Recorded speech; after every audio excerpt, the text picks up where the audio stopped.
Welcome to another brand new video. In today's video I'm going to show you how can you change your Facebook page name. Okay, so let's first of all go to our Facebook. I'm going to my this is my Facebook profile, and from here I will go to here. Then you can see in my here is my profile name, and there is a downward icon button. Click on that and you can go, you will see your page name. Click on that.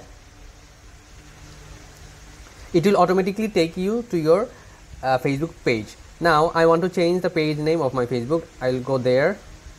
I will click on settings, go down, click on page setup. Then you can see here there is the name of my page is Petpo. It's a pet shop, and it's it can be different for your page name. So, and here I will want to change the name, so I will click on view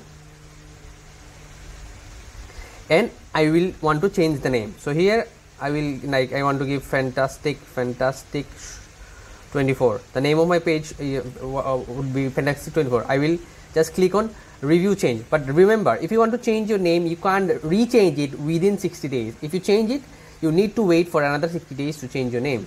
So if you just click on review change, okay, and you just give your password and click on save changes, it automatically change your Facebook page name. Because I don't want to change my current page name, you can easily do it for your page. So this is the process through which you can change your Facebook page name. Just give your password here, just give your password and click on save changes. So if you like the video, please like the video, subscribe the channel, and do let us in the comment section what kind of videos you like from us.